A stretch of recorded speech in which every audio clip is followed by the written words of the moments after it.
ಸಮಾಜದ ಅಧ್ಯಕ್ಷರನ್ನ ದೇವೇಂದ್ರ ನಾಯ್ಕ ಅವರು ನೇಮಕ ಮಾಡಿದ್ರೆ ಭಾಳ ಸಂತೋಷದ. ದೇವೇಂದ್ರ ಕೂಡ ಭಾಳ ಆ್ಯಕ್ಟಿವ್ ಆಗಿ ಚುರುಕಾಗಿ ಕೆಲಸ ಮಾಡ್ತಾರೆ. ಅಧ್ಯಕ್ಷರಾಗಿದ್ದು ಇಷ್ಟೇ. ಅಧ್ಯಕ್ಷರು ಮಾಡ್ತಕ್ಕಂಥ ಸಂದರ್ಭದಲ್ಲಿ ಎಲ್ಲರೂ ಬರ್ತಾವೆ. ಕೆಲವು ಜನ ಹಂಗೆ ಮಾತಾಡ್ತಿರ್ತಾರೆ.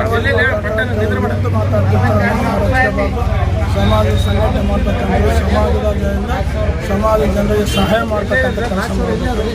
ನಮ್ಮ ಸಮಾಜದಲ್ಲಿ ಏನೇ ಆಗಲಿ ಸಣ್ಣ ಪುಟ್ಟ ಸಮಸ್ಯೆಗಳಿದ್ದರೆ ಸಮಾಜದ ಅಧ್ಯಕ್ಷ ಪದಾಧಿಕಾರಿ ಆ ಸ್ಥಳಕ್ಕೆ ಭೇಟಿ ಕೊಟ್ಟು ಕೆಲಸ ಮಾಡಬೇಕು.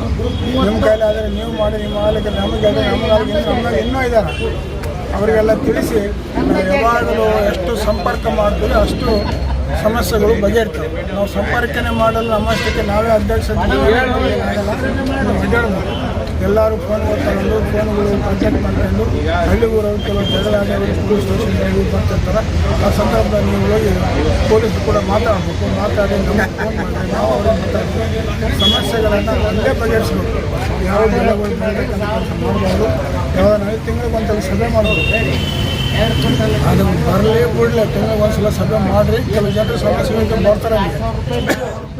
ಬಂದು ನಿಮ್ಗೆ ಹೇಳ್ತಾರೆ ನಮ್ಮೂರಿಗೆ ಈ ಸಮಸ್ಯೆ ಐತೆ ಅಲ್ಲಿ ಹೆಂಗನ ಮಾಡಿ ಬಗೆಹರಿಸೋದಾಗ ಅದಕ್ಕೆ ಸಲಹೆಗಳನ್ನು ನೀವೆಲ್ಲ ಸಮಿತಿ ಕುಂತುಗಳು ಮಾತಾಡಿ ಬಗೆಹರಿಸಿದಾಗ ಅವಾಗ ಜನರು ನಮ್ಮ ವಾಲ್ಮೀಕಿ ಸಂಘದವ್ರು ನಮ್ಮ ಕೆಲಸ ಮಾಡ್ತಾರಪ್ಪ, ಆ ಸಮಾಜಕ್ಕೆ ನಾವು ಕೆಲಸ ಮಾಡೋಕ್ಕಂತೇಳಿ ಜನರು ತಲೆಗೆ ಬರ್ತಾರೆ. ಇಲ್ಲ ಅದು ಜನರಿಗೆ ಕಾಂಟ್ಯಾಕ್ಟ್ ಬರೋದಿಲ್ಲ.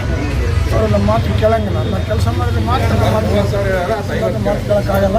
ಎಲ್ಲರೂ ಒಗ್ಗಟ್ಟಾಗಿರಲಿ. ನಾವೆಲ್ಲ ಸಹಾಯ ಸಹಕಾರಗಳನ್ನು ಮಾಡ್ತೀವಿ. ಸರ್ಕಾರ ವತಿಯಿಂದ ಕೂಡ ನಿಮ್ಮ ಸಂಸ್ಥೆ ಗಟ್ಟಿಯಾಗಿ ಬೆಳೆಸಿದ್ರೆ ಜಾಗ ಮಾಡಿ ರೂಮಿನ ವ್ಯವಸ್ಥೆ ಮಾಡಿಸ್ತೀವಿ. ಜಾಗ ಸಿಗಬೇಕು. ಜಾಗ ನೋಡ್ರೆ ಒಂದು ರೂಮಿನ ವ್ಯವಸ್ಥೆ ಮಾಡಿಸ್ಕೊಡ್ತೀವಿ.